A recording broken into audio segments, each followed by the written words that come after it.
हर हर महादेव भक्तों, जैसा कि आप सभी जानते हैं 23 अगस्त 2026 को पुत्रदा एकादशी पड़ रही है। आपको इस दिन चुपचाप इन 3 वृक्षों को छू कर आ जाना है। छप्पर फाड़ कर होगी धन वर्षा, कंगाल भी बनेगा धनवान। इतनी धन दौलत आएगी कि संभाल नहीं पाओगे। जन्मों जन्मांतर की गरीबी तत्काल दूर हो जाएगी। अगर विश्वास नहीं तो 23 अगस्त 2026 पुत्रदा एकादशी के दिन श्रद्धा के साथ प्रैक्टिकल करके देख लेना। जी हाँ भक्तों, आज के इस वीडियो में हम जिन चमत्कारी देव वृक्षों के बारे में बात करने वाले हैं, उन देव वृक्षों को हिंदू धर्म की मान्यताओं में बेहद शुभ माना गया है। पुत्रदा एकादशी के दिन भगवान विष्णु और माता लक्ष्मी की पूजा आराधना का विशेष महत्व बताया गया है और यह वृक्ष आपके घर के आसपास ही बड़ी आसानी से मिल जाएंगे। इन इंद्र तरफ से पूजा को लेकर भगवान विष्णु के दिन देव वृक्षों के बारे में धार्मिक मान्यताओं में बताया गया है कि यदि कोई व्यक्ति सही समय पर सही मुहूर्त में और श्रद्धा के साथ 23 अगस्त पुत्रदा एकादशी के दिन इन देव वृक्षों का स्पर्श करके आता है तो उसके जीवन में सकारात्मकता और भगवान की कृपा बनी रहती है। उसके जीवन में चल रही गरीबी, दुख और कष्ट दूर होने की कामना की जाती है। जन्म जन्मांतर की गरीबी तत्काल दूर हो जाएगी। आपका भाग्य 7वें आसमान पर होगा। जहां जहां भी जाओगे धन दौलत आपके पीछे पीछे आएगी। तो फिर आपसे एक छोटा सा अनुरोध है कि वीडियो को पूरा देखें, क्योंकि आगे हम आपको इन विशेष वृक्षों के बारे में विस्तार से बताएंगे। इसलिए इस वीडियो को अंत तक जरूर देखिए। यदि आज आपने वीडियो को बीच बीच में देखा या काट काट कर देखा तो आप इस जानकारी को पूरी तरह समझ नहीं पाएंगे। इसीलिए वीडियो को पूरा जरूर देखिए। आप सभी भक्तों, इस वीडियो में हम आपको ऐसे पेड़ों के बारे में बताएंगे जिन्हें श्रद्धा और विश्वास के साथ स्पर्श करने से आपके जीवन में सुख, समृद्धि और सकारात्मकता आने की धार्मिक मान्यता है। जी हाँ भक्तों, मां लक्ष्मी की आप पर ऐसी कृपा हो कि आने वाले समय में आपके घर में सुख, शांति और धन समृद्धि बनी रहे। भक्तों, अगर आप 23 अगस्त पुत्रदा एकादशी के दिन हमारे बताए अनुसार इन पेड़ों का श्रद्धा पूर्वक स्पर्श करते हैं तो भगवान विष्णु और माता लक्ष्मी की कृपा प्राप्त करने की कामना कर सकते हैं। भक्तों, इस बार पुत्रदा एकादशी भी विशेष मानी जा रही है। इसलिए जिन वृक्षों के बारे में हम आपको बताने वाले हैं, अगर आप उन्हें हमारे बताए अनुसार सही समय और शुभ मुहूर्त देखकर स्पर्श करते हैं तो धार्मिक मान्यता के अनुसार आपके जीवन में सुख, शांति और समृद्धि के मार्ग खुलने की कामना की जाती है। आपके घर में खुशियां आए, परिवार में प्रेम बना रहे और आपकी सभी मनोकामनाएं पूरी हो, इसी कामना के साथ आपको यह उपाय श्रद्धा से करना है। यदि आप 23 अगस्त पुत्रदा एकादशी के दिन इन देव वृक्षों को स्पर्श करते हैं तो धार्मिक मान्यताओं के अनुसार भगवान विष्णु, माता लक्ष्मी और अन्य देवी देवताओं का आशीर्वाद प्राप्त करने की प्रार्थना कर सकते हैं। इसीलिए भक्तों, इस वीडियो को पूरा देख लीजिए। तो चलिए जानते हैं कि कौन से ऐसे पौधे हैं जिनको 23 अगस्त पुत्रदा एकादशी के दिन छूकर आना है। लेकिन उससे पहले अगर आप इस चैनल पर नए हैं तो चैनल को सब्सक्राइब करके वीडियो को एक लाइक जरूर करें। साथ ही आप अपनी राशि, अपने शुभ नाम को कमेंट बॉक्स में जरूर डाल दें, क्योंकि हम आपकी राशि से जुड़ा भाग्य भी बताते हैं और जीवन में चल रही परेशानियों को दूर करने के आसान उपाय भी बताते हैं। इसीलिए अपनी राशि कमेंट बॉक्स में जरूर डालें। तो चलिए भक्तों, वीडियो को शुरू करते हैं। देखिए भक्तों, हमारी हिंदू संस्कृति में कई तरह की पौराणिक मान्यताओं को महत्व दिया गया है। कई ऐसे पेड़ पौधे हैं जिन्हें देव वृक्ष कहा गया है और काफी शुभ भी माना गया है। प्रकृति में मौजूद कई ऐसे पेड़ पौधे होते हैं जिनका धार्मिक और आध्यात्मिक महत्व बताया गया है। खास बात यह है कि पेड़ पौधों की न सिर्फ लोग पूजा करते हैं बल्कि उनका औषधीय रूप से भी प्रयोग किया जाता है। आयुर्वेद में भी कई प्रकार के पेड़ पौधों का उल्लेख मिलता है। भक्तों, यदि आप भी 23 अगस्त पुत्रदा एकादशी के दिन इन वृक्षों को श्रद्धा के साथ स्पर्श करते हैं तो भगवान विष्णु की कृपा प्राप्त करने की कामना कर सकते हैं और अपने जीवन की समस्त परेशानियों से मुक्ति के लिए प्रार्थना कर सकते हैं। भक्तों, ज्योतिष और धार्मिक मान्यताओं के अनुसार एकादशी का दिन भगवान विष्णु को समर्पित माना जाता है। इस दिन भगवान विष्णु की पूजा, व्रत, मंत्र जप और दान पुण्य करने का विशेष महत्व बताया गया है।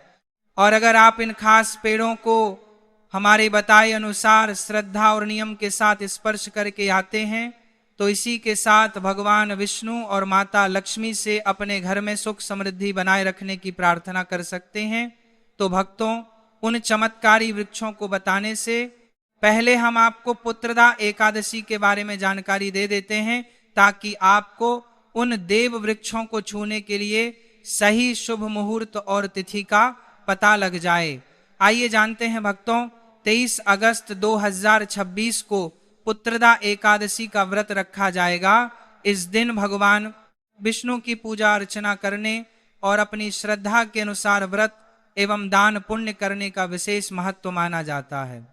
तो भक्तों, अब सबसे पहले हम आपको पुत्रदा एकादशी की सही डेट, तिथि और समय के बारे में जानकारी दे देते हैं, ताकि आपको इन देव वृक्षों को स्पर्श करने के लिए सही दिन और समय का पता लग सके। आइए जानते हैं भक्तों, पंचांग के अनुसार इस बार श्रावण मास के शुक्ल पक्ष की एकादशी तिथि 23 अगस्त 2026 की रात लगभग 2 बजे से शुरू होकर 24 अगस्त 2026 की सुबह लगभग 418 बजे तक रहने की जानकारी दी गई है। इसी कारण 23 अगस्त 2026 की रात अगस्त 2026 रविवार के दिन पुत्रदा एकादशी का व्रत रखा जाएगा। यानी भक्तों, 23 अगस्त 2026 रविवार को पुत्रदा एकादशी मनाई जाएगी। इस दिन भगवान विष्णु की पूजा अर्चना, व्रत और दान पुण्य करने का विशेष धार्मिक महत्व माना जाता है। और भक्तों, एकादशी तिथि 24 अगस्त की सुबह तक रहेगी, इसलिए 23 अगस्त का दिन इस वीडियो में बताए गए धार्मिक उपाय के लिए मुख्य दिन रखा गया है। ध्यान रखिए भक्तों, 24 अगस्त को द्वादशी के दिन व्रत का पारण किया जाएगा। पारण का समय भी स्थान और पंचांग के अनुसार अलग हो सकता है, इसीलिए अपने क्षेत्र के पंचांग को प्राथमिकता दें। चलिए अब हम आपका ज्यादा समय बर्बाद ना करते हुए बताते हैं कि कौन कौन से पेड़ पौधे को छूना चाहिए। भक्तों, हमारे हिंदू धर्म में देवी माता रानी के अनेक स्वरूप कहे गए हैं, जिसमें वृक्षों को भीमा देवी के स्वरूप कहा जाता है। तो आज हम आप लोगों को ऐसे वृक्ष के बारे में बताएंगे जिनको छूना बेहद शुभकारी बताया गया है। 23 अगस्त पुत्रदा एकादशी के दिन इनको छूने मात्र से शत्रु दोष, कर्ज दोष, गरीबी दोष सब समाप्त होते हैं।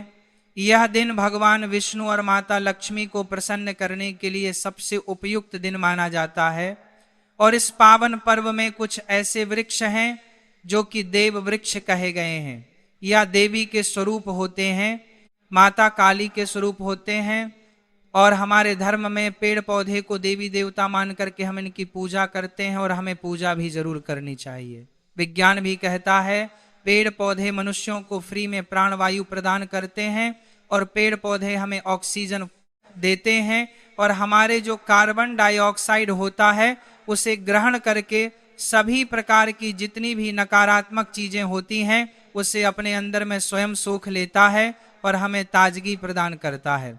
और 23 अगस्त पुत्रदा एकादशी के समय में कुछ ऐसे पेड़ पौधे हमारे धर्मशास्त्र में कहे गए हैं जिनको छूने मात्र से व्यक्ति के बंद किस्मत के ताले खुल जाते हैं, व्यक्ति का सौभाग्य चमक जाता है। हमारे शास्त्रों में पेड़ पौधों को बहुत ही गुणकारी कहा जाता है, क्योंकि इनमें साक्षात देवताओं का वास होता है। अनेक बीमारियों का उपचार पेड़ पौधों में ही छुपा है। पेड़ पौधों में कई जड़ी बूटियां पाई जाती हैं, और भगवान श्री कृष्ण ने गीता में स्वयं कहा है कि वृक्षों में मैं पीपल का वृक्ष हूँ। पीपल के वृक्ष को वृक्षों का राजा कहा जाता है, क्योंकि पीपल वृक्ष की जो आयु होती है सबसे ज्यादा होती है, सबसे अत्यधिक होती है। पीपल वृक्ष सर्वशक्तिमान होता है, पूजा पाठ में अत्यधिक इसका महत्व होता है। तो चलिए आज हम आप लोगों को छुए जाने वाले वृक्ष के बारे में बताएंगे, तो कमेंट में हर हर महादेव अवश्य लिख दीजिए, क्योंकि जब भगवान भोलेनाथ का नाम लिखा या बोला जाता है तो भगवान भोलेनाथ उस व्यक्ति से बहुत ही जल्दी प्रसन्न हो जाते हैं। भक्तों, हमारे धर्म शास्त्र में अनेक ऐसे वृक्ष हैं जिन्हें कल्याणकारी और मंगलकारी माना गया है। यह वृक्ष केवल पर्यावरण के लिए नहीं बल्कि हमारे जीवन के लिए भी बेहद महत्वपूर्ण होते हैं। खासकर अगर आप इन वृक्षों को छूते हैं तो आपकी सारी परेशानियां, कष्ट, दुख और तकलीफें खत्म हो जाती हैं। इस दिन इन वृक्षों का असर कई गुना बढ़ जाता है।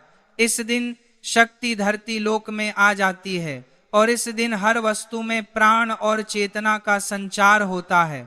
जब यह शक्ति पूरे ब्रह्मांड में फैली होती है तो जितने भी पेड़ पौधे, जीव जंतु और चलचल वस्तुएं हैं, सब में शक्ति जागृत हो जाती है। इस विशेष समय में अगर आप देवी स्वरूप कहे गए पेड़ पौधों को जाकर छू लेते हैं तो आपके जीवन के सारे दुख, कष्ट, रोग और परेशानियां समाप्त हो जाती है। संगीत खासकर काल सर्प के इस बात हो जाती है, आज तुत्ता राज मध्य के समाप्त काल के सामने की है। दोष, मंगल दोष, शनि दोष और राहु दोष जैसी समस्याएं तत्काल अपना असर छोड़ देती है और पूरी तरह समाज समाप्त हो जाती है। भक्तों, आज हम आपको 4 से 5 देव वृक्षों के बारे में बताने वाले हैं जिन्हें हमारे धर्म शास्त्र में बहुत महत्वपूर्ण माना गया है। यह चारों ने अपना अकोल की वृक्ष आपके जीवन में सुख, समृद्धि और खुशहाली लाने के लिए बेहद प्रभावशाली होते हैं। इसीलिए इस वीडियो को ध्यान से देखना, क्योंकि अगर आपने इसे बीच में काट कर देखा तो बाद में आपको पछताना पड़ सकता है। 23 अगस्त पुत्रदा एकादशी का पर्व ऐसा है जब आपको लंबी लंबी पूजा पाठ करने की जरूरत नहीं होती है। बस अगर आप इन विशेष वृक्षों को 23 अगस्त पुत्रदा एकादशी के दिन सही तरीके से छू लेते हैं और का आशीर्वाद लेते हैं तो गरीबी खत्म हो सकती है। यह वृक्ष इतने शक्तिशाली होते हैं कि आप अपनी आंखों से इनका असर देख सकते हैं, वो हैं। और खास बात यह है कि यह सारे देव वृक्ष आपके आसपास आसानी से मिल सकते हैं, तो आप इन्हें अपने घर के पास से ही ढूंढ सकते हैं। अब वीडियो में आगे बढ़ने से पहले अगर आपने अभी तक कमेंट बॉक्स में हर हर महादेव नहीं लिखा है तो कृपया हर हर महादेव जरूर लिखें और वीडियो को लाइक भी अवश्य ही करें। तो भक्तों, अब हम बात करते हैं कि कौन से वे 3 वृक्ष हैं जिन्हें हमें 23 अगस्त पुत्रदा एकादशी के दिन छू कर आना चाहिए। यह वृक्ष ना सिर्फ आपके जीवन को खुशहाल बनाते हैं बल्कि आपकी गरीबी और दुख, दर्द को भी समाप्त कर दिया देते हैं। इसलिए हम चाहेंगे कि आप सब इन वृक्षों की पूजा जरूर करें और इन्हें छुएं, क्योंकि इस दिन इन वृक्षों की पूजा करने से आपको अनगिनत लाभ मिल सकते हैं। चलिए भक्तों, अब हम जानते हैं कि वे देव वृक्ष कौन से हैं जिन्हें छूने से हमारी गरीबी खत्म हो जाती है और जीवन में सुख समृद्धि का आगमन होता है। पहला वृक्ष है बेल का वृक्ष, जिसे हम बेल का पेड़ भी कहते हैं। सबसे महत्वपूर्ण माना जाता है। भगवान शिव को बेल के पत्ते अत्यंत प्रिय हैं और उन्हें शिवलिंग पर बेल पत्र अर्पित करने से विशेष पुण्य की प्राप्ति होती है। बेल का पेड़ शिव के पूजन के लिए अत्यधिक पवित्र माना जाता है। बेल के पत्तों का उपयोग भगवान शिव के पूजन में विशेष रूप से किया जाता है। बेल का वृक्ष माता पार्वती के पसीने से उत्पन्न हुआ और स्कंद पुराण के अनुसार यह वृक्ष देवी स्वरूप माना गया है, यानी यह नवदुर्गा के स्वरूप है। स्कंद पुराण की कथा में कहा गया है कि बेल वृक्ष की जड़ में गिरजा, तनों में माहेश्वरी, शाखाओं में दक्षिणायनमों में माता पार्वती, फलों में कात्यायनी, फूलों में गौरी और इस वृक्ष के संपूर्ण शरीर में मां लक्ष्मी जी का वास होता है। माता पार्वती के पसीने से उत्पन्न होने के कारण यह पेड़ कई देवी देवताओं का स्वरूप माना जाता है। इसीलिए यह वृक्ष धार्मिक रूप से अत्यंत महत्वपूर्ण है। अगर आप संध्या के समय का काल में शिव मंदिर या नवदुर्ग मंदिर के पास बेल के वृक्ष के नीचे घी का दीपक जलाते हैं तो व्यक्ति धनवान, गुणवान और पराक्रमी बनता है। इस पेड़ के स्पर्श से व्यक्ति के सभी मनोरथ पूरे होते हैं।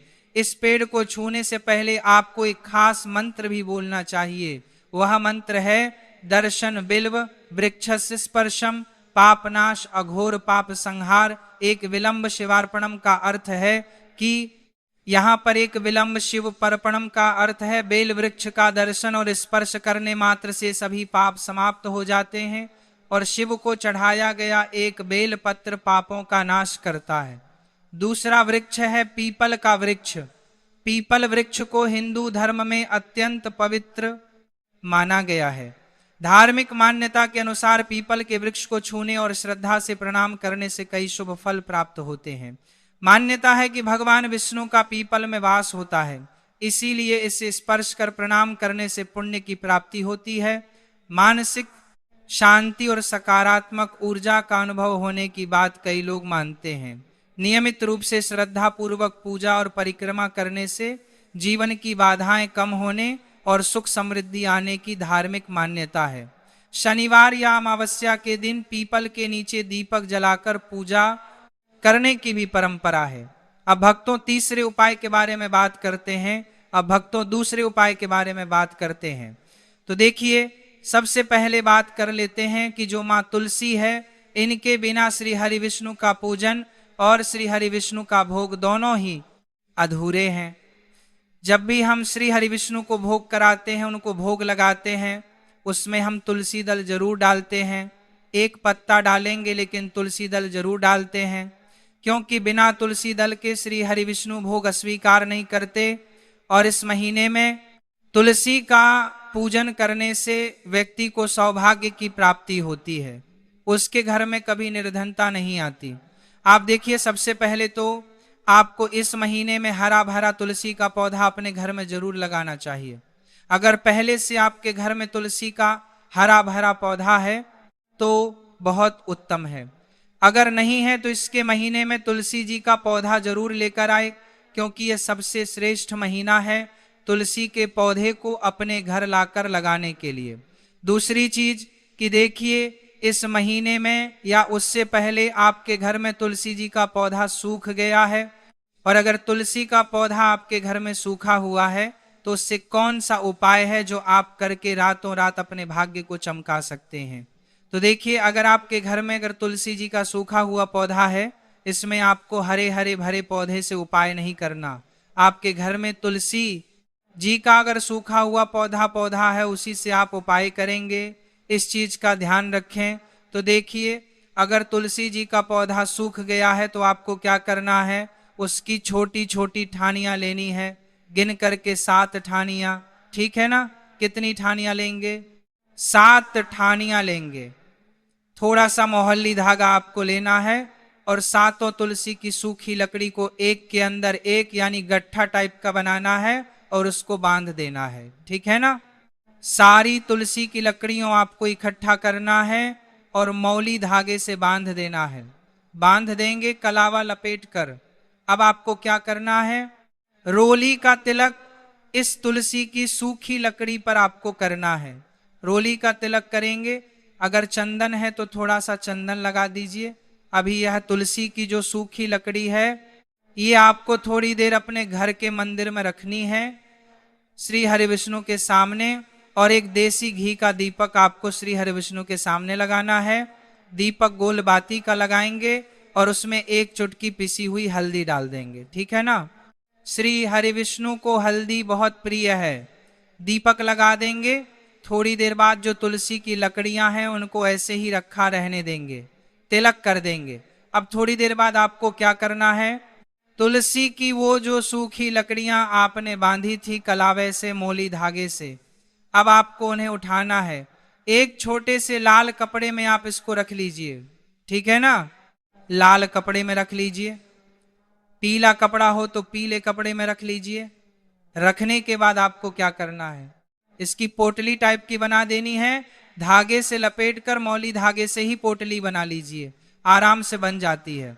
अब इस पोटली को आपको कहाँ रखना है, इसे आपको अपने घर के मुख्य द्वार पर टांगना है। ठीक है ना? अंदर की तरफ, बाहर की तरफ नहीं, अंदर की तरफ मुख्य द्वार पर अंदर की तरफ टांग दीजिए और माँ लक्ष्मी का ध्यान करिए, श्री हरि विष्णु का ध्यान करिए, उनसे प्रार्थना करिए कि हे धन की देवी माँ लक्ष्मी, आप मेरे घर में पधारिए और अपनी कृपा मुझ पर बरसाइए। इस तरह से आपको प्रार्थना करनी है और मंत्र बोलना है। ओम नमो भगवते वासुदेवाय नमः 11 बार यह मंत्र बोलना है। एक दीपक आपको जिस दिन भी उपाय कर रहे हैं अपने घर के मुख्य द्वार पर प्रज्वलित करना है। चौमुखी दीपक यानी 4 बाती का दीपक लगाएंगे और थोड़ी सी हल्दी उस दीपक में भी डाल देंगे। मुख्य द्वार पर दीपक बाहर की तरफ लगाना है, सीधे हाथ पर, ठीक है ना। यह उपाय आप करिए और देखिए कि कैसे आप महाकरोड़पति बनते हैं, कैसे आपके पास पैसा आता है और कैसे आपके पास पैसा रुकता है। तो यह वही उपाय है जो रातों रात आपके भाग्य को चमकाएगा और आपको महाधनी बनाएगा। छोटा सा उपाय आपको महाकरोड़पति बनाएगा।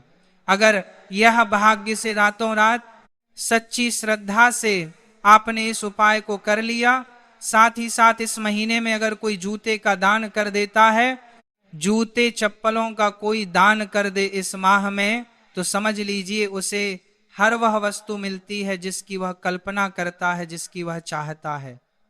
आपने अगर कुछ ऐसा सोचा है कि हाँ मुझे यह वस्तु या मुझे यह चीज मिल जाए, मेरी इच्छा पूरी हो जाए, आपकी कोई भी इच्छा अधूरी है, पूरी नहीं हो रही, तो इस माह में आप एक व्यक्ति को दान करें जूते या चप्पल। फिर देखिए कि आपका भाग्य कैसे आपका साथ देता है और कैसे आप अपने जीवन में आगे बढ़ते चले जाते हैं। तो बहुत अच्छे से उपाय आपको बताया है। अब हम बात करते हैं दूसरे विशेष उपाय की, कि देखिए यह उपाय भी आपको तुलसी जी के पौधे के वहां पर करना है। आपके भाग्य का उदय करने के लिए आपके घर में धन संपत्ति परेशानियां हैं, कर्ज की समस्या अगर दिन पर दिन बढ़ती जा रही है, बहुत ज्यादा परेशानियां हैं, तो आपको यह उपाय करना चाहिए। देखो करना क्या है, बहुत ध्यान से समझना। आपको मात्र तांबे के पात्र के अंदर जल लेना है, उस जल के अंदर एक चुटकी आपको हल्दी मिला देनी है, ठीक है, और साथ में लेना है एक कमल गट्टा। अगर आपको ऐसा लगता है कि आपके जीवन में अष्टलक्ष्मी का वास नहीं है, भाग्य का साथ आपको नहीं मिल पा रहा है, तो आप यह उपाय बुधवार के दिन कर सकते हैं, अमावस्या के दिन भी कर सकते हैं, ठीक है, दोनों दिन आप ये उपाय कर सकते हैं। दोस्तों 19 अगस्त बुधवार सावन सप्तमी की रात इस जगह डाल देना, एक चुटकी हल्दी, बन जाओगे करोड़पति, कर्ज का होगा अंत। बुधवार सप्तमी एकादशी से ठीक पहले की यह रात साधारण नहीं है। बुधवार की यह रात लाखों लोगों के जीवन में एक नया अध्याय लिखने वाली है। दोस्तों आज है 19 अगस्त 2026 बुधवार, और आज का यह बुधवार केवल एक साधारण बुधवार नहीं है। आज इस बुधवार पर एक ऐसा संयोग बना है जो बहुत कम बार बनता है। आज इस पवित्र बुधवार पर सावन सप्तमी का अद्भुत योग है। जी हाँ दोस्तों, कृष्ण पक्ष की सावन सप्तमी जो आज दोपहर 11:20 के बाद से आरंभ हो चुकी है और जो आज शाम के प्रदोष काल में पूर्णतः व्याप्त रहेगी, यह सावन सप्तमी बुधवार के दिन पड़ रहा है, इसीलिए इसे कहते हैं सावन सप्तमी। और दोस्तों शास्त्रों में लिखा है कि जब प्रदोष और बुधवार का मिलन होता है तो भगवान शिव और गुरुदेव दोनों एक साथ प्रसन्न होते हैं, दोनों की कृपा एक ही दिन एक ही रात में बरसती है। लेकिन यह तो बस शुरुआत है। आज के पंचांग में और भी बहुत कुछ है जो मैं आपको बताना चाहता हूं। आज नक्षत्र है रेवती, रात 10:34 बजे तक, और रेवती नक्षत्र को शास्त्रों में अत्यंत शुभ माना गया है। यह नक्षत्र समृद्धि का, पूर्णता का और आशीर्वाद का प्रतीक है। आज योग है प्रीति योग, शाम 5:53 बजे तक प्रीति योग, यानी वह समय जब देवता भी प्रेम और वात्सल्य से भरे रहते हैं। इस समय किया गया उपाय, किया गया जप, की गई प्रार्थना सीधे भगवान के हृदय तक पहुंचती है। और रात को रात 8:20 से 9:49 बजे तक अमृत काल है। दोस्तों अमृत काल, यह नाम ही सब कुछ कह देता है। अमृत जो अमर कर दे, जो वर्षों की पीड़ा को एक रात में समाप्त कर दे। और आज इसी अमृत काल में मैं आपको एक ऐसा उपाय बताने वाला हूं जो इतना सरल है कि आप सोच भी नहीं सकते, इतना छोटा कि आपके रसोई में अभी मौजूद है और इतना शक्तिशाली कि पुराने से पुराना दुर्भाग्य, रुका हुआ धन, वर्षों का कर्ज और शरीर की पीड़ा, सब पर इसका असर होता है। बात कर रहा हूं एक चुटकी हल्दी की। जी हाँ दोस्तों, सिर्फ एक चुटकी हल्दी, वही हल्दी जो आपकी माँ हर रोज खाने में डालती हैं, वही हल्दी जो हर घर में होती है। लेकिन बुधवार सावन सप्तमी की रात इस अमृत काल में यही एक चुटकी हल्दी आपके जीवन का सबसे बड़ा मोड़ बन सकती है। लेकिन दोस्तों, इस उपाय को करने का तरीका बहुत विशेष है और यह तरीका, यह विधि बहुत कम लोग जानते हैं। जो जानते हैं उनके जीवन में फर्क पड़ा है, जो नहीं जानते वे बस यूं ही हल्दी देखते रहे और चमत्कार से वंचित रहे। आज की इस वीडियो में मैं आपको वह सब बताऊंगा, पूरी विधि, सही समय, सही मंत्र, सही दिशा और वह सारी बातें जो आपको इस रात के दिव्य अवसर का पूरा लाभ उठाने में मदद करेंगी। तो दोस्तों, अगर आपके जीवन में कोई परेशानी है, अगर धन की तंगी है, अगर स्वास्थ्य साथ नहीं दे रहा, अगर घर में क्लेश है, अगर वर्षों से कोई मनोकामना पूरी नहीं हो रही, तो यह वीडियो आपके लिए ही है। यह वीडियो पूरी देखिए, बीच में मत छोड़िए, क्योंकि जो जानकारी सबसे महत्वपूर्ण है वह मैं वीडियो के बीच में बताऊंगा और जो आशीर्वाद आपका इंतजार कर रहा है वह अंत में मिलेगा। चलिए दोस्तों, शुरू करते हैं। भगवान शिव का स्मरण करके, गुरुदेव को प्रणाम करके, हर हर महादेव, जय गुरुदेव। दोस्तों, पहले यह समझ लेते हैं कि आज का यह दिन इतना विशेष क्यों है। आज सावन सप्तमी है। प्रदोष का अर्थ है सूर्यास्त के बाद का वह पवित्र समय, जब भगवान शिव और माता पार्वती कैलाश पर्वत पर नृत्य करते हैं, जब महादेव प्रसन्न होते हैं, जब उनकी तीसरी आंख, वह नेत्र जो सब कुछ जानता है, भक्तों की ओर करुणा से देखती है। शास्त्रों में कहा गया है, प्रदोष शिव पूजा च सर्व पाप प्रणाशिनी, यानी प्रदोष काल में की गई शिव पूजा सभी पापों को नष्ट करती है। लेकिन जब यह सावन सप्तमी बुधवार को पड़े तो इसकी शक्ति दोगुनी हो जाती है। बुधवार गुरु बृहस्पति का दिन है। बृहस्पति जो देवताओं के गुरु हैं, जो ज्ञान, विद्या, धन और सौभाग्य के कारक हैं। जब गुरुदेव और भगवान शिव दोनों एक ही दिन, एक ही समय में अपने भक्तों पर कृपा करते हैं, तो जीवन में जो परिवर्तन आता है वह असाधारण होता है। और आज के पंचांग में एक और विशेषता है। आज रेवती नक्षत्र है। रात 10:34 बजे तक रेवती मीन राशि का अंतिम नक्षत्र। इस नक्षत्र की देवी है पूषा देवी, जो पोषण, समृद्धि और यात्रा की देवी है। रेवती नक्षत्र में किया गया हर शुभ कार्य फल देता है। यह नक्षत्र ऐसे लोगों के लिए विशेष रूप से शुभ है जो आर्थिक कठिनाई में है, जो धन के लिए संघर्ष कर रहे हैं। आज चंद्रमा भी मीन राशि में है रात 10:34 बजे तक, और मीन राशि का स्वामी है बृहस्पति, यानी बुधवार की रात चंद्रमा अपने स्वामी गुरु की राशि में विराजमान है। यह एक अत्यंत शुभ स्थिति है। इस समय जो भी उपाय किए जाते हैं, चंद्रमा उन्हें और अधिक शक्तिशाली बना देते हैं। और सबसे महत्वपूर्ण बात, बुधवार 8:28 से 9:57 बजे तक अमृतकाल है। दोस्तों, अमृतकाल के बारे में आपने सुना होगा, लेकिन क्या आप जानते हैं कि जब अमृतकाल और प्रदोष काल एक ही रात में मिलते हैं तो वह समय कितना दुर्लभ होता है, कितना पवित्र होता है। बुधवार की रात ठीक यही हो रहा है। प्रदोष काल जो सूर्यास्त के बाद लगभग 1.5 घंटे तक रहता है, आज संध्या के समय से शुरू होगा और उसी रात 8:20 बजे से अमृतकाल भी आरंभ हो जाएगा। यानी बुधवार 2 दिव्य कालों का संगम है। 2 पवित्र धाराएं एक साथ बह रही हैं, एक नदी प्रदोष की, दूसरी नदी अमृतकाल की। और जहां 2 पवित्र धाराएं मिलती हैं वहां तीर्थ बनता है। बुधवार आपका घर वह तीर्थ बन सकता है। बुधवार आपकी पूजा का स्थान, वह कोना जहां दीपक जलता है, वह सबसे पवित्र स्थान बन सकता है। और इसीलिए बुधवार का यह उपाय, एक चुटकी हल्दी का यह उपाय इतना शक्तिशाली है। हल्दी और भगवान शिव का संबंध भी बहुत गहरा है। हल्दी को शास्त्रों में हरिद्रा कहा गया है। यह पवित्रता का प्रतीक है। यह नकारात्मक ऊर्जा को दूर करती है और गुरु ग्रह बृहस्पति से हल्दी का सीधा संबंध है। बुधवार को हल्दी का उपाय, यह संयोग केवल आकस्मिक नहीं है, यह दैवीय व्यवस्था है। आज की रात, इस सावन सप्तमी की रात, इस रेवती नक्षत्र की रात, इस अमृत काल की रात प्रकृति स्वयं आपके लिए एक दरवाजा खोल रही है। सवाल यह है, क्या आप उस दरवाजे से प्रवेश करेंगे?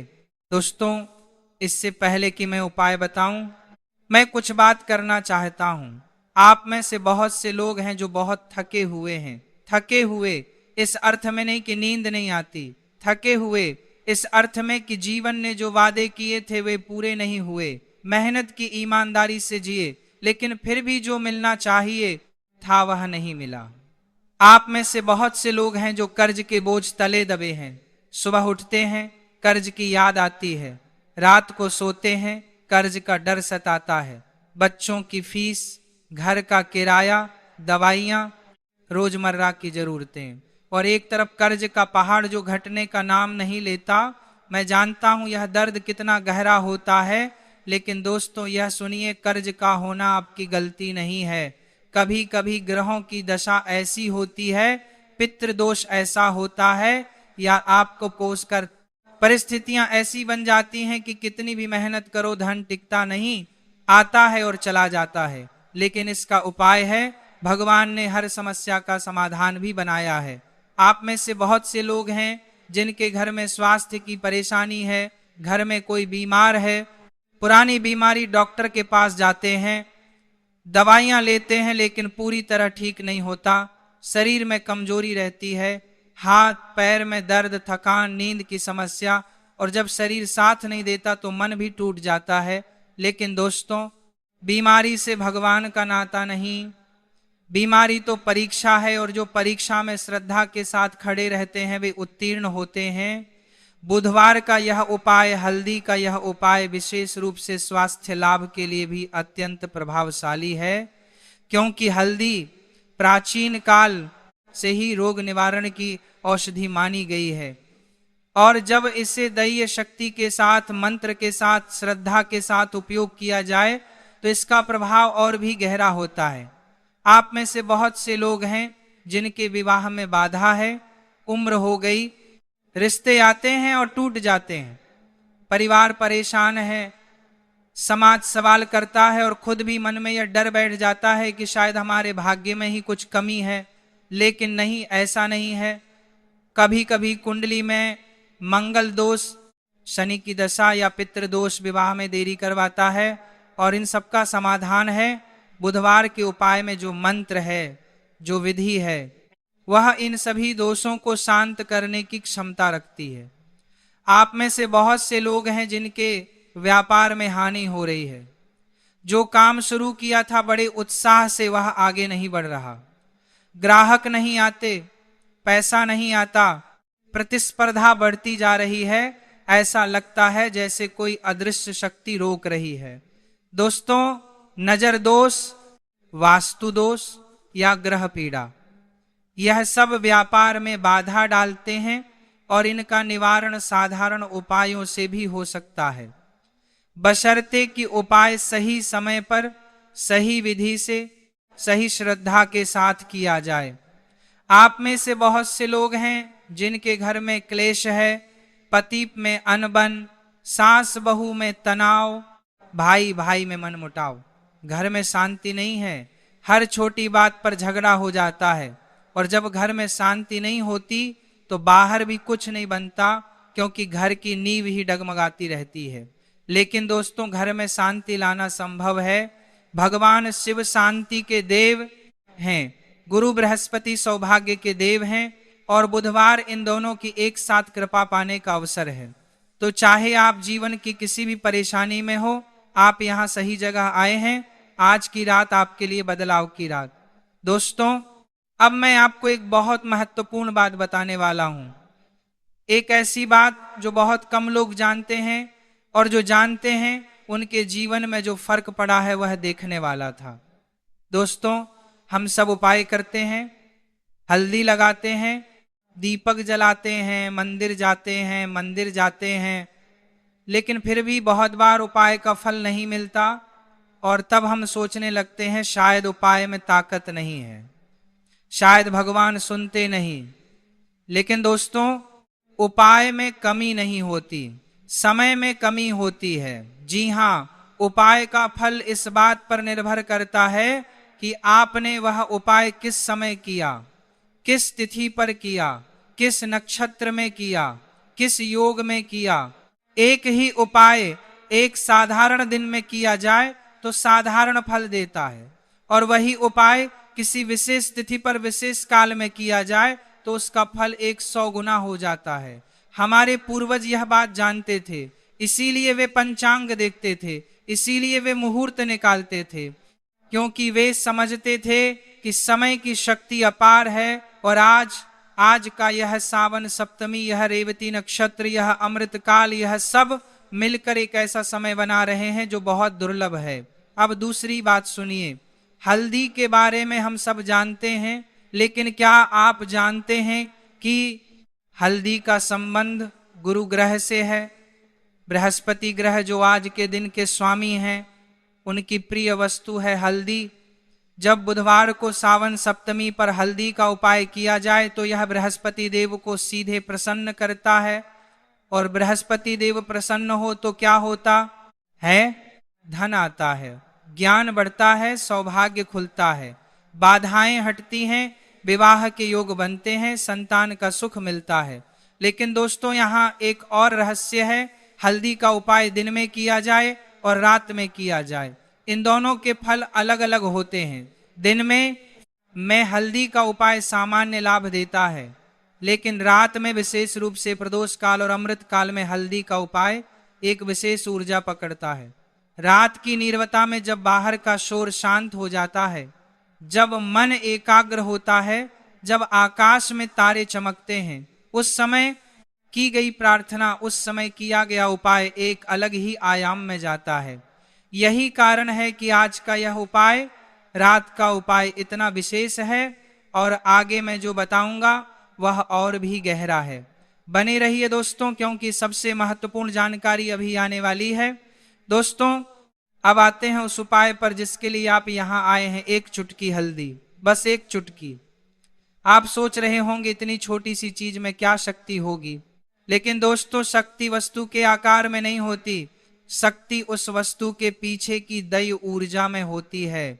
हल्दी को संस्कृत में हरिद्रा कहते हैं। हरि यानी भगवान विष्णु, द्रा यानी उनका अंश, अर्थात हल्दी में भगवान का अंश है। यह केवल एक मसाला नहीं है, यह एक दिव्य औषधि है। हमारे वेदों में, अथर्ववेद में हल्दी की महिमा का वर्णन है। ऋषियों ने लिखा है कि हल्दी सर्व रोग निवारण, सर्व दोष नाशक और सर्व शुभप्रद है। लेकिन यह केवल आयुर्व्यान की बात नहीं है, यह आध्यात्मिक शक्ति की बात है। दोस्तों, हल्दी का रंग पीला है और पीला रंग है। गुरु बृहस्पति का रंग पीला रंग है। ज्ञान, समृद्धि और दिव्यता का प्रतीक पीला रंग है।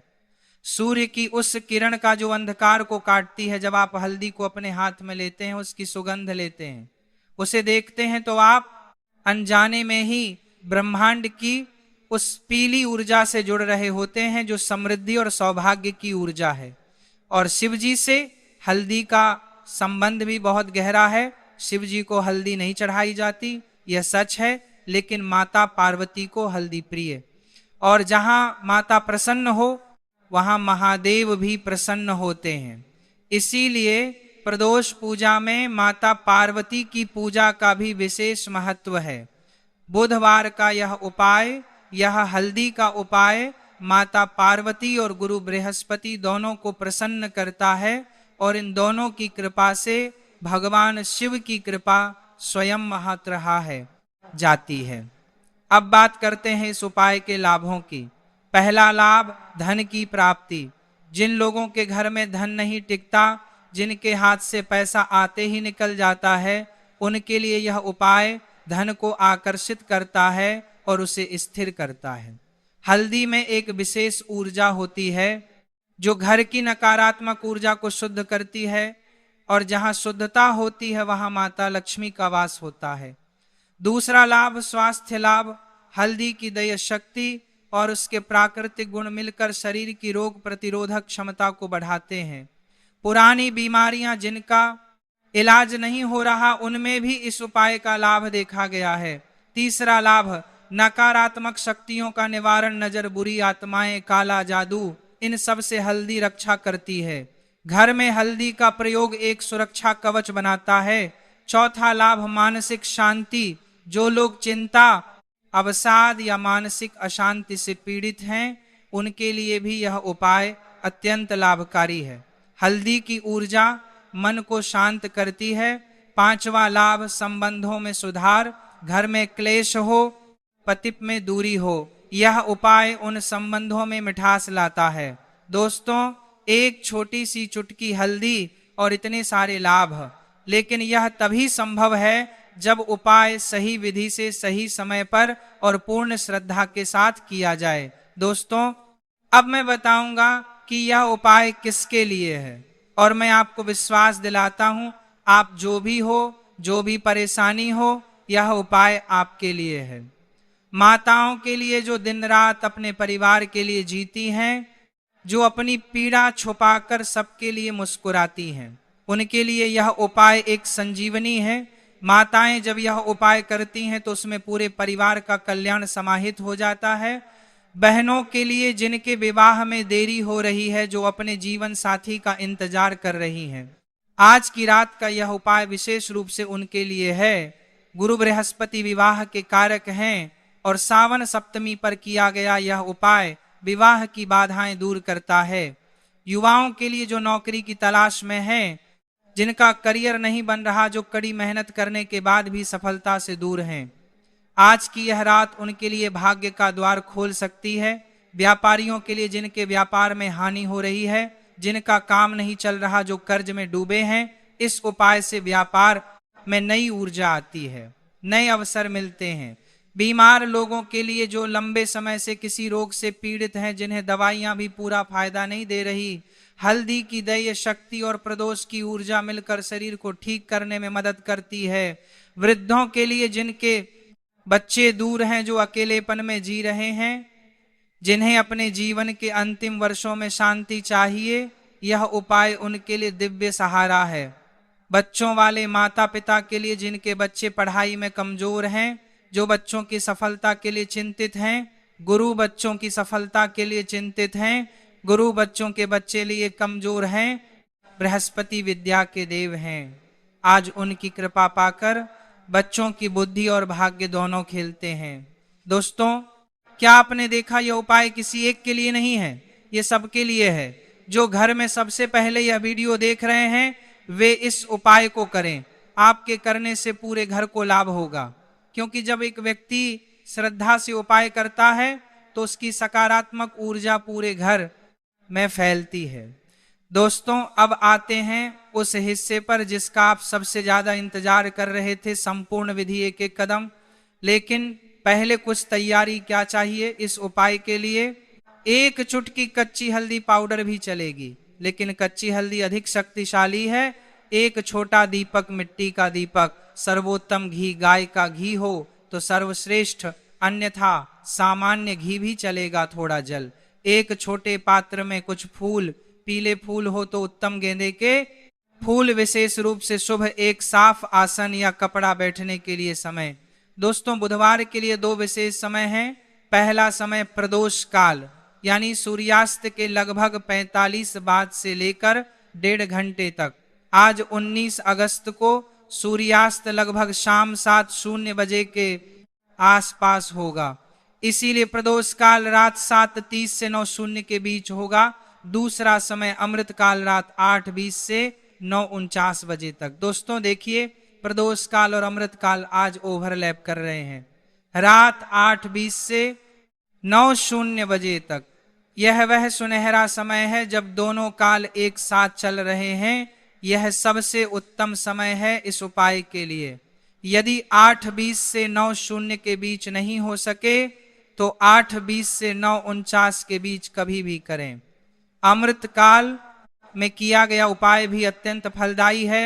दिशा उत्तर या पूर्व दिशा की ओर मुख करके बैठे।